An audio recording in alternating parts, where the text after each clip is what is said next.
Biasanya kan almarhum tuh dia suka pakai agenda.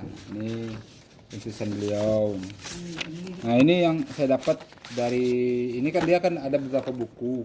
Jadi yang saya dapat kemarin cuman ini sumber aliran pergerakan yang dia tulis 1908 sampai 1948. Terus ada lagi buku beliau yang sikap kaum muslimin. Nah itu 1939. Jadi bukunya masih saya cari, tapi alasan buku itu mau dicabut saya udah dapat karena di zaman itu dia memprotes Volksraad. Jadi Volksraad itu ibaratnya DPRD di zaman Belanda, di mana ada keterwakilan pribumi untuk memberikan usul kepada pemerintahan Hindia Belanda. Tapi kita tidak diberi hak, tidak diberi kewenangan, tidak diberi apa-apa, cuma ngasih usul aja. Duduk dalam legislatif. Ya, cuman duduk kita sebagai dewan pribumi, cuman bolehnya ngusul aja, nggak boleh yang lain-lain. Nah, kita nggak ada apapun hak kita veto, kita nggak ada. Nah, di situ tuh Khatib tuh menulis kenapa keterwakilan umat muslim tuh waktu itu cuma ada 3 orang dalam Volksraad itu, sedangkan kita mayoritas 80% orang Islam katanya. Nah, itulah makanya buku itu alasannya apakah buku ini karya ini akan dicabut gitu kan. Saya lihat di daftar apanya gitu. Nah, ini yang buku ini buku sumber ajaran pergerakan, di sini dia menceritakan. Jadi ini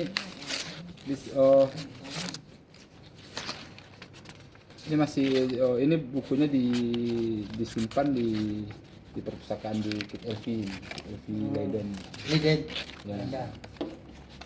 Nah, kalau ini buku apa ini buku beliau. Ini ibaratnya ini notes dia. Dia pakai buku apa? Pakai buku Daily activity kayak kita pakai kegiatan agenda. Tulisan Beliau nih. Nah. Ya. Harus kasar. Ya.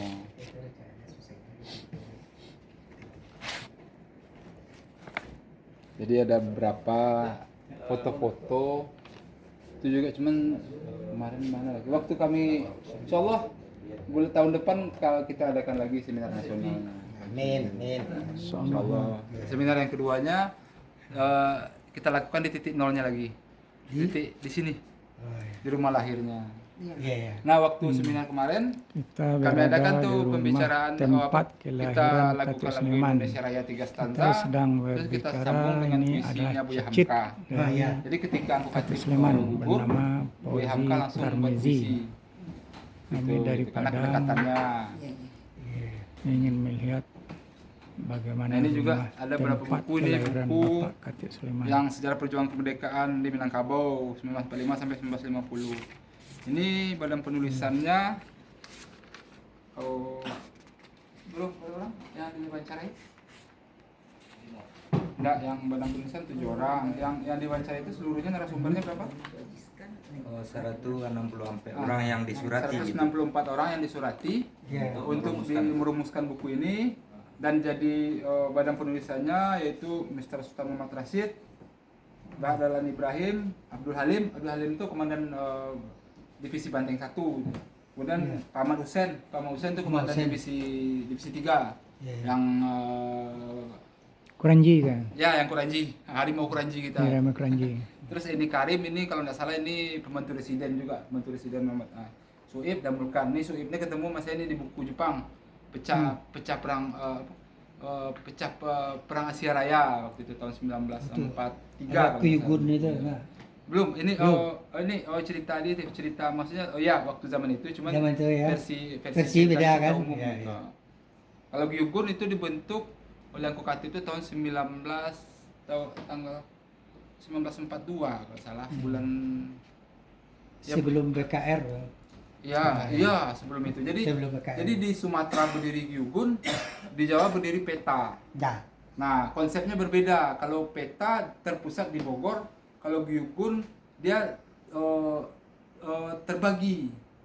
Laskar Gyugun ini paling banyak di Medan. Setelah itu Aceh, setelah itu baru kita.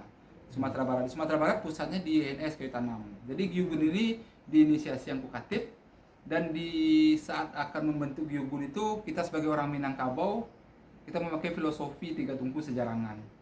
Jadi dari kaum Cadik Pandai muncul Angku Khatib, dari kaum ulama muncul Pak Ahmad Yakub, Ahmad Datuk Simarajo, ketua MTKM Alam Minangkabau waktu itu. Kemudian dia juga yang mendirikan Laskar Dubalang Minangkabau. Terus yang dari kaum ulama muncul Haji Mahmud Yunus. Haji Mahmud Yunus itu yang nama UIN Batu Sangkar sekarang. Nah, langsung Angku Khatib yang memimpin waktu itu. Beliau yang memimpin Gyugun. Nah, dalam buku Prof Mistika itu jelas dipaparkan proses cikal bakal TNI di Sumatera itu Gyugun cikal bakal TNI dari Sumatera di Sumatera. Di Sumatera ya. Nah, karena memang perwira-perwira tinggi yang ada di TNI pada waktu itu banyak dari Gyugun. Ya kayak Abdul Halim, Ismail Lenga, Ahmad Hussein itu pendidikan Gyugun. Di dalam buku Leon Salim itu diceritakan tentang pembentukan Gyugun. Nah, jadi kalau Angku Khatib di saat setelah dibubarkan, Gyugun ini dibubarkan tanggal 14 Agustus 1945 menjelang 3 hari sebelum kita mau memproklamasikan kemerdekaan kita. Jadi pemuda mendesak Soekarno dan Hatta untuk memproklamasikan kemerdekaan kita waktu itu. Oke lah. Ya, Mas. Jadi Gyugun dalam buku Brigjen Safruddin Bahar itu dikatakan kalau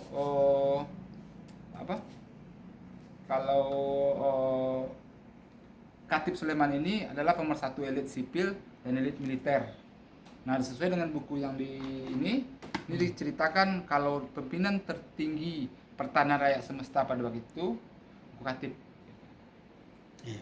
Itu waktu dia sebelum dia gugur peristiwa PDRI. Jadi tadi kabarnya ada surau keluarga gitu dari Khatib Sulaiman. Kira-kira tempatnya di mana ya? Dekat situ. Eh, Boleh? Ya, kita lihat ya. Tahun itu. Ya. ya, jadi Tengok buku si Gonco.